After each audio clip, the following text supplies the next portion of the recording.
but they will be disappointed in you because you are no longer the person who you used to be. Welcome to the Black Mother Wound podcast, where we center the stories of Black women as we heal from the painful relationships with our mothers. Welcome back to the Black Mother Wound podcast. I'm your host, Jennifer Arnice. So I think that in this second season, I'm really starting to break down the different aspects of who you are and what it means to not just reparent yourself, but how to build a healthy relationship with yourself. So this episode is no different. We're going to talk about your identity. Who are you? You know, outside of me being Audrey's daughter, who am I?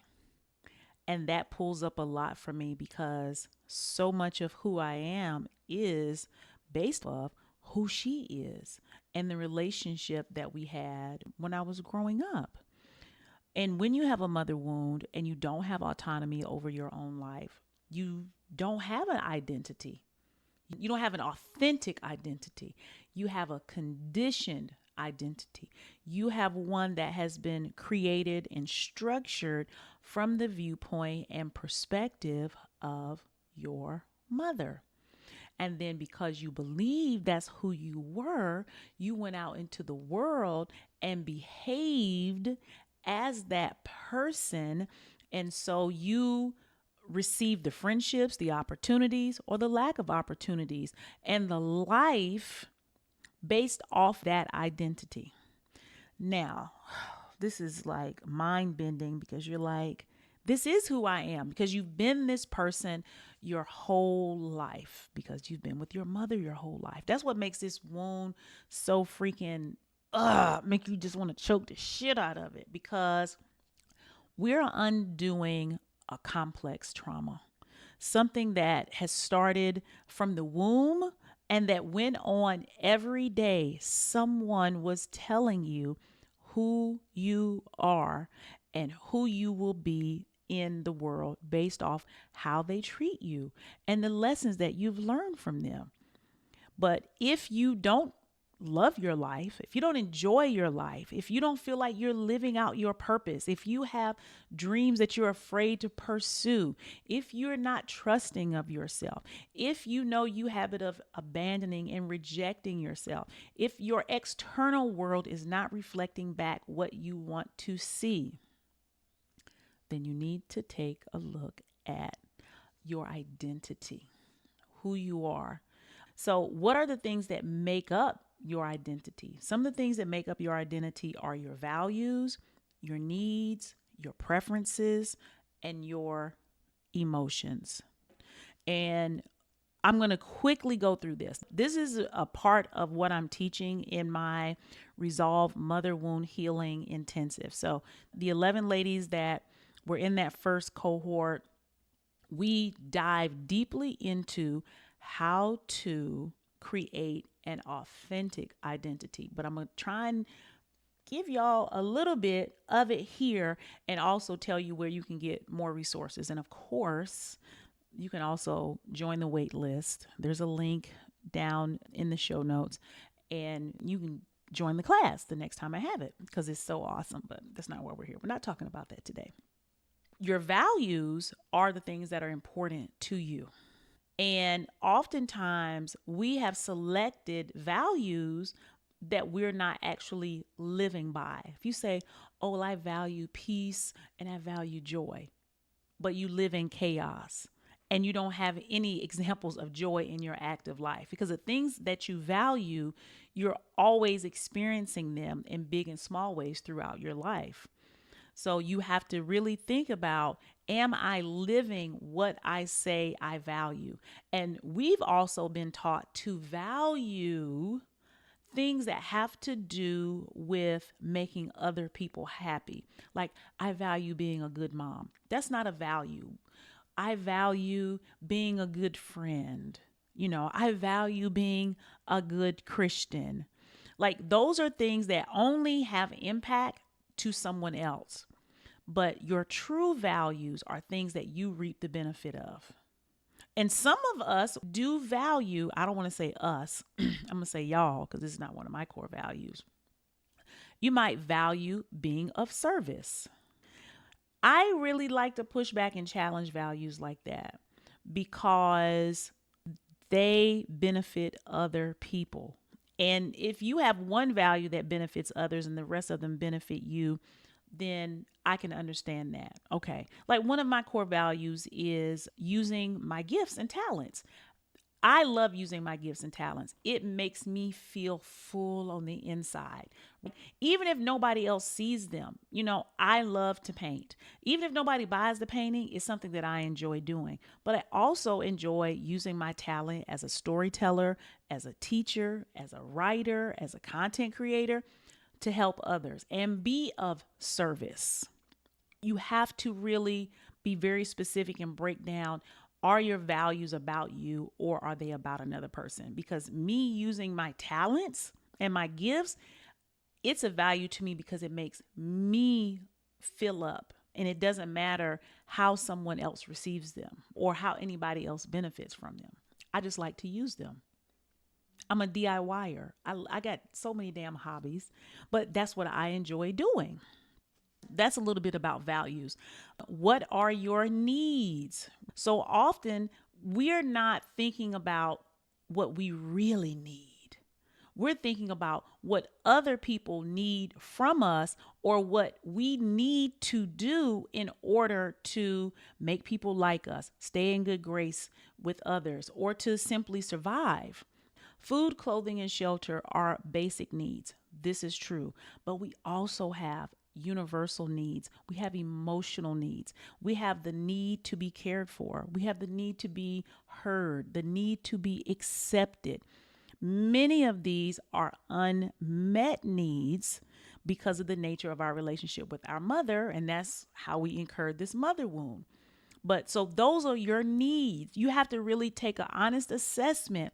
And again, I think I've said this in every episode, and I'm going to keep saying it. Healing your mother wound is about building a healthy and loving relationship with yourself. You cannot have a healthy and loving relationship with yourself if you don't know what your needs are and what you need, the things that make you feel fulfilled. So that's needs. Your preferences. What do you prefer? Do you prefer crowds or do you prefer one-on-one time with people? Do you prefer loud music or do you prefer a library? Like, what do you prefer? How do you go through your life and find joy and you find meaning and you find ease, and what causes you to relax? What are your preferences?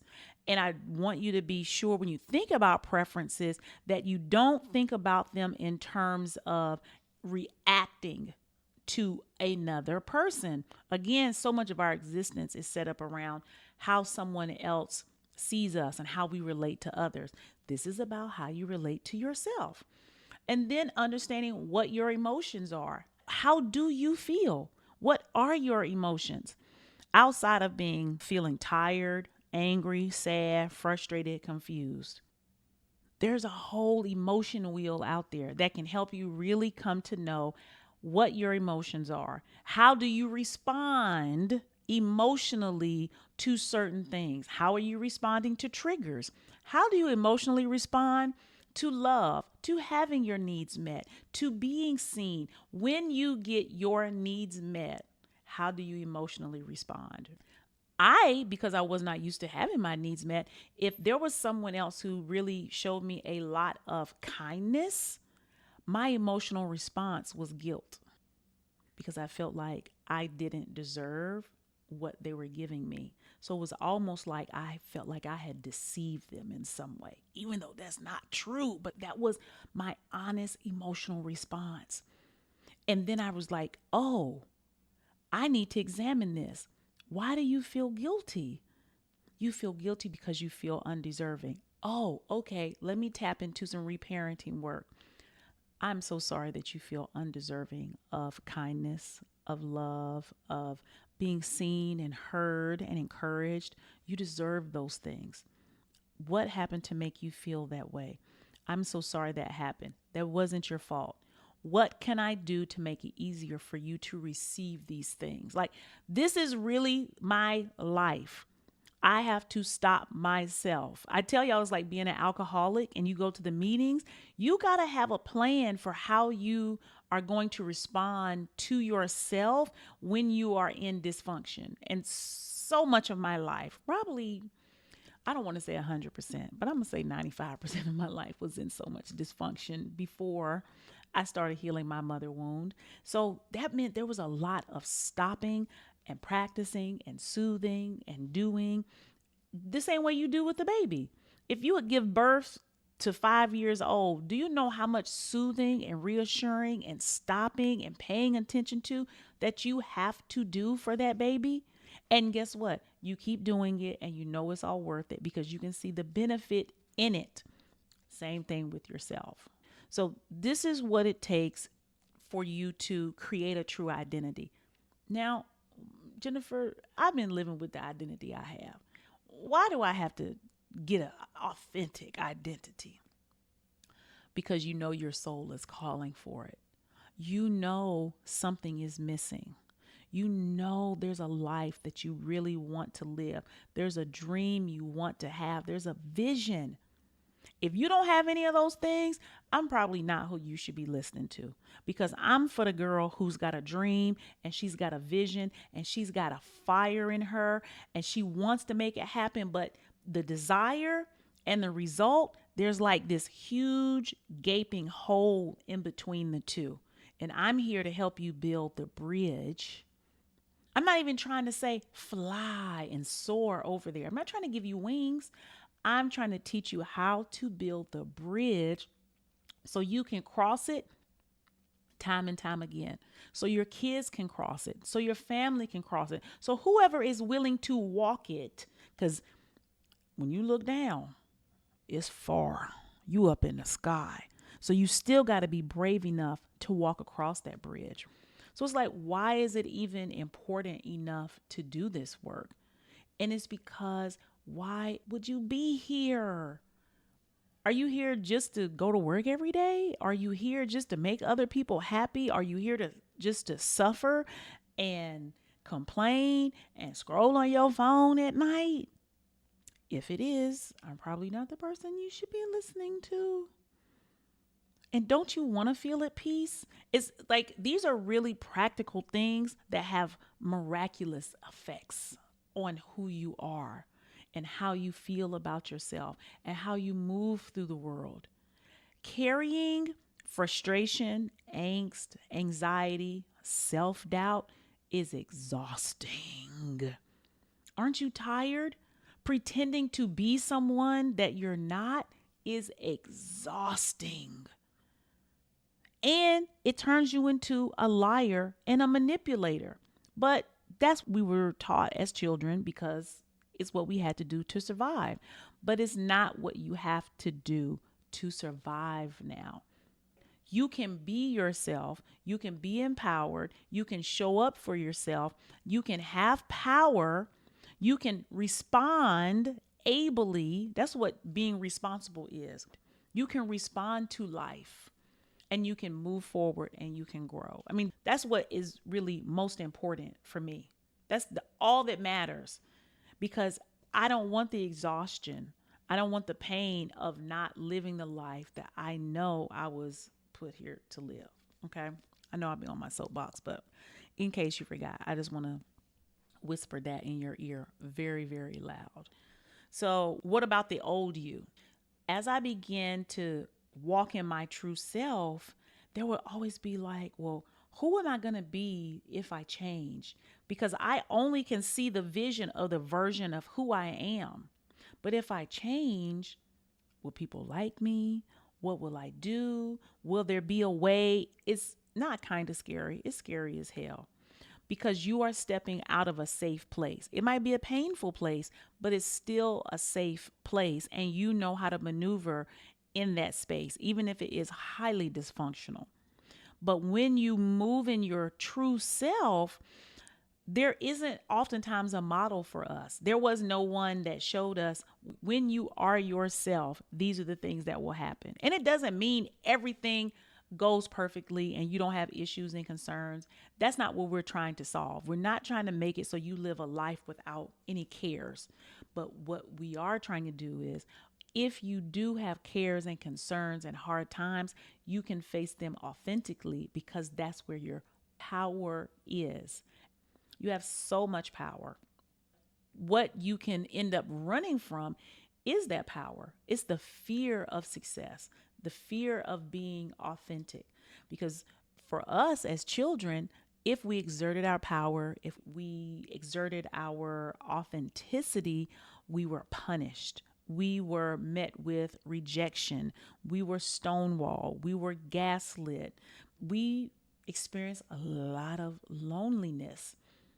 So it's like, I don't want to feel all those things. I'd rather just be this conditioned version of myself and have people around than be my true self and be powerful and don't nobody want to be around me.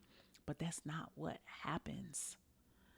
You open yourself up to experience wonderful and beautiful relationships and experiences.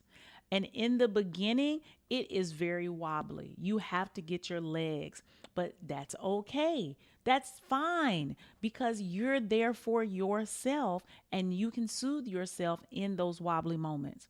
It won't take too much time for you to get the hang of it, because you have to remember, this is who you naturally are. This is the version of you who's been sitting under the surface, who has been fighting to get out. This is the version of you that's been fighting to get out. So it knows what to do. It knows what to say. It's got a whole game plan. It just needs the opportunity. In becoming your true self, you have to be willing to disappoint others. Your goal is not to disappoint them, but they will be disappointed in you because you are no longer the person who you used to be.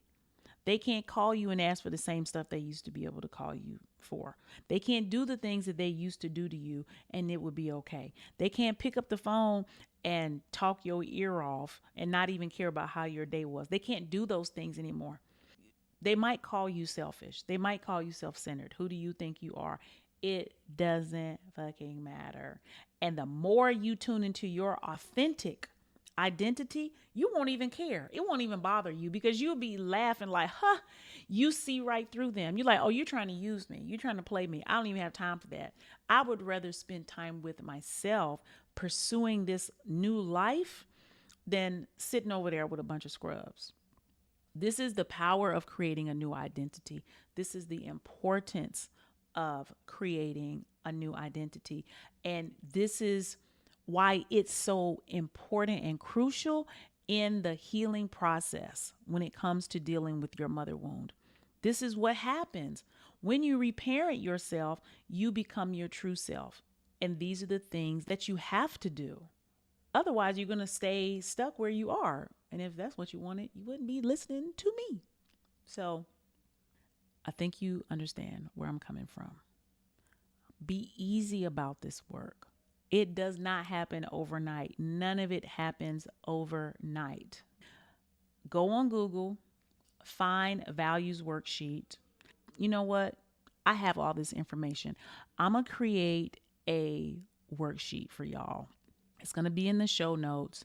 Click it. You can download it. And it's the components of your true identity. I'm going to do this for you. I'm going to do you a solid because I love you and I really want you to make it. It's going to be some goodies in there that you can take and you can start this authentic identity work. And then from there, you can keep working on your own, or you can join me in Resolve, where this is where we go into detail around this together. And I serve as your guide and usher. So I love you guys. I will see you next week. If you don't know, this is also a video podcast. So if you're listening to the audio version, like most of you do, head over to YouTube, subscribe, like, comment, and please share.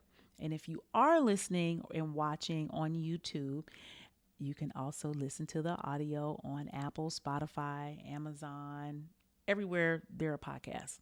I'm everywhere. Okay. Talk to you guys later. Bye.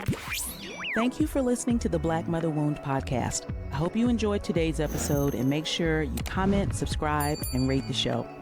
You can keep the conversation going over on IG at Black Mother Wound and click the link in the show notes to download the free Mother Wound Healing Guide. See you next week.